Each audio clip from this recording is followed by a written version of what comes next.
नमस्कार मित्रों। अब ये हम व्यंजन संधि का नेक्स्ट सूत्र पढ़ रहे हैं और इस व्यंजन के बाद विसर्ग, इसके बाद हम लोग फिर समास की चर्चा करेंगे। या इसके ख़त्म होने से पहले अगर आप कुछ और जानना चाहते हैं, संज्ञा, सर्वनाम या कुछ भी, तो उस पर वीडियो बनाई जाएगी। लेकिन बाद में पहले ये संधि फिर समास, उसके बाद हम लोग उस पर चर्चा करेंगे। तो नेक्स्ट संधि है हमारी, ये हम चौथा सूत्र बता रहे हैं इसमें। इसके पहले हमने आपको 3 सूत्र व्यंजन संधि में बता दिया और ये हमारा 5वां पार्ट होगा संधि का। 5 पार्ट हो गया, ये 6ठा पार्ट होगा।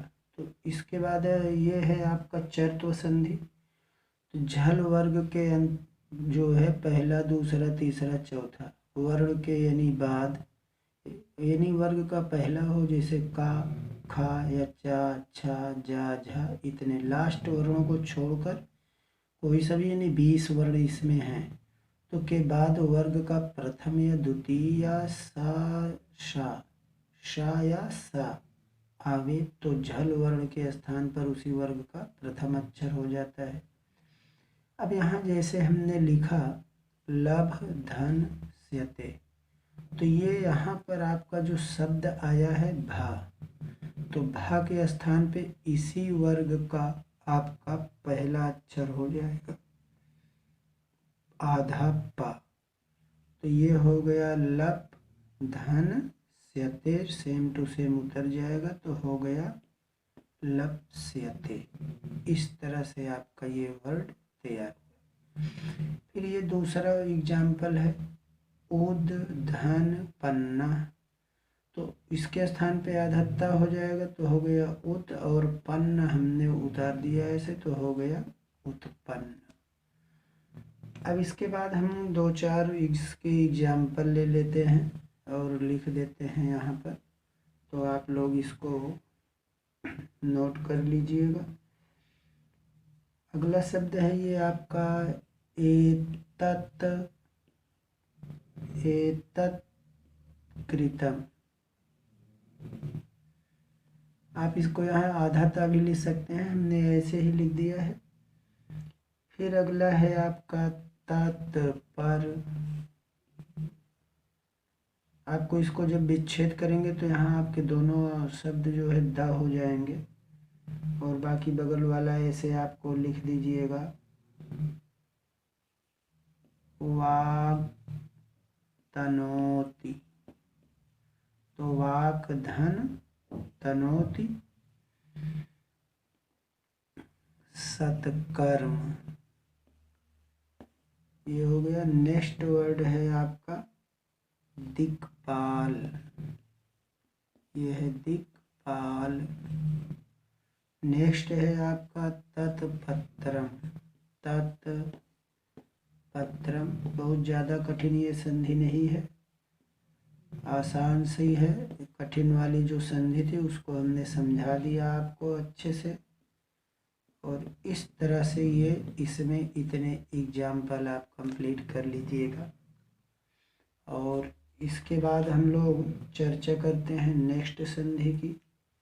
और नेक्स्ट संधि जो है वो एकदम ही सरल है, तो अब इसमें हम लोग थोड़ा सा जल्दी कर लेते हैं ताकि ये वीडियो आपका ज़्यादा लंबी ना हो, क्योंकि लंबी वीडियो देखना लोग पसंद कम करते हैं, इसलिए हम छोटी छोटी वीडियो बना रहे हैं। तो हम लोग अगली संधि देखते हैं। संधि का नाम है अनुस्वार। नाम तो इसका अनुस्वार है, लेकिन है ये व्यंजन संधि, अनुस्वार संधि। मैंने फिर से बताया मित्रों की है नाम अनुस्वार संधि, लेकिन ये आपका है हल संधि, मीन्स व्यंजन संधि। अब इसके में हम देखते हैं, इसका सूत्र होता है मो अनुस्वार। तो ये आपका सूत्र हो गया मो अनुस्वार। पद के अंतिम, पद के अंतिम माँ का अनुस्वार हो जाता है। पद के अंतिम माँ का अनुस्वार हो जाता है कब? बाद में कोई हल हो तो। बाद में कोई हल हो तो। ठीक है। पद के अंतिम माँ का अनुस्वार हो जाता है, बाद में कोई व्यंजन हो। ये आप यहाँ हल या व्यंजन जो दोनों भी कर सकते हैं। ठीक है, तो आप ऐसे याद कर लीजिएगा, पद के अंतिम माँ का अनुस्वार हो जाता है, बाद में कोई व्यंजन हो। तो इस तरह से इसका हम आप देख लेते हैं। इसमें सीधा सीधा रहेगा, जैसे हमने लिखा धनम देहि। अब यहाँ पे ये है आपका माँ, अब यहाँ पर है आपका व्यंजन धनम धन देहि। तो ये सीधा सीधा हो जाएगा, माँ का अनुस्वार हो गया और यहाँ हो गया दे, धनम दे। मुझे आशा है आप लोग समझ गए होंगे। फिर भी एक एग्जाम्पल और बता देते हैं। ये हमने लिखा गृहम याति, गृहम याति। अब यहाँ पर ये माँ अनुस्वार है, यहाँ पर ये व्यंजन है, तो इस माँ का हम क्या कर देंगे, गोला हो गया तो गोला कर दीजिए। यहाँ पे ये हो गया गृह, यहाँ गोला हो गया और याद। इस तरह से यहाँ इसका हम लोगों ने किया। अब हम केवल संधि लिख देते हैं मित्रों, और आप लोग इसको, चूँकि ये सरल संधि है तो बहुत ज़्यादा मेहनत करने की इसमें आवश्यकता नहीं है, ना हमें ना आपको। तो हम लोग इसको लिखते हैं। पहला है हरिम वंदे, धन वंदे। फिर है धर्मम, धर्मम धन चर। दिवम धन गतः।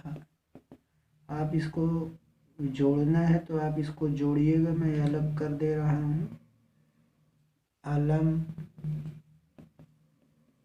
महीपाल पाला। महीपाल माने राजा, अलम माने होता है समाप्त करना, लेकिन यहाँ पे है, ये आप जब पढ़ेंगे इंटर की संस्कृत तो उसमें है अलम महीपाल तव श्रमेण, तुम्हारा श्रम करना व्यर्थ है हे राजा। तो हे राजा व्यर्थ है क्या, तुम्हारा श्रम करना। जलम पीबती, ये है आपका जलम धन पीबती। तो इस तरह से ये आपका इतना ये हो गया। अब आप इसको विग्रह कर लीजिएगा। फलम पतति, फलम पतति हो गया। फिर इसके बाद है कृष्णम नमामि, कृष्णम नमामि। आपको इसको विग्रह कर देना है। पितरम वंदे, और इसके बाद है गुरुम नमति। लास्ट शब्द दे रहे हैं, लास्ट शब्द रामम वंदे। तो इसका आप लोग विग्रह कर लीजिएगा। इसके बाद नेक्स्ट संधि पढ़ते हैं हम लोग मित्रों। थोड़ा सा हम ये सोच रहे हैं कि आज जल्दी व्यंजन संधि खत्म कर देते हैं। तो अगली संधि हम लोग चर्चा करने चल रहे हैं, उस संधि का नाम है तोरली। क्या नाम है, तोरली। तो ये है आपका तोरली, ये संधि का नाम हो गया। और इसका ये सूत्र है आपका, और यहाँ ये संधि का नाम है लत्व। लत्व संधि व्यंजन संधि का ही है और इसका सूत्र है तोरली। तो ये हो गया तोरली। अब इसमें आपको कुछ नहीं, बस केवल ये ता के बाद ला हो तो, ता के बाद ला हो तो, ता के बाद ला हो तो ता वर्ग का लावा हो जाता है। तो ता वर्ग का यहाँ वर्ग लगा दीजिएगा। ता वर्ग के बाद ला हो तो ता वर्ग का ला हो जाता है। जैसे उत धन लेख, तो यहाँ ता है, इसके बाद ला है, इस ता का हमने आधा ला कर दिया तो हो गया उल्लेख। अब आप इसको करिएगा विद्युल्लता। ये हो गया आपका विद्युल्लता। ये आपका लास्ट संधि है मित्रों। इसके बाद हम लोग जब भी चर्चा करेंगे विसर्ग की चर्चा करेंगे। अगला शब्द है उल्लास, विपल्लीन। ऐसे शब्द शुद्ध अशुद्ध में भी आते हैं, इसलिए महालाभः, सॉरी इसमें मात्रा नहीं है, ये महल्लाभः या महल्लाभ कर देते हैं। नेक्स्ट शब्द है तल्लीन, तो तत् धन लीन हो जाएगा। एतल्लाभः, एतत् धन लाभ हो जाएगा। एतल्लीला। तो इस तरह से मित्रों यहाँ पर हमने ये इतनी संधि दे दिया। अब इसके बाद जब भी हम चर्चा करेंगे तो विसर्ग संधि की चर्चा करेंगे। आज के लिए हम लोग केवल इतना ही चर्चा कर रहे हैं। तो विसर्ग संधि की चर्चा हम लोग नेक्स्ट वीडियो में करेंगे। अब आज शुरुआत नहीं कर रहे हैं। और इसके बाद विसर्ग संधि के बाद हम लोग समास पढ़ेंगे। अब अगर कोई और किसी पे वीडियो बनाना है तो आप कमेंट बॉक्स में हमको बताइएगा कि इस पर बनाया जाए, लेकिन हम हिंदी छोड़कर कुछ और नहीं बता पाएंगे मित्रों। तो बस आज के लिए इतना ही। सभी मित्रों को नमस्कार।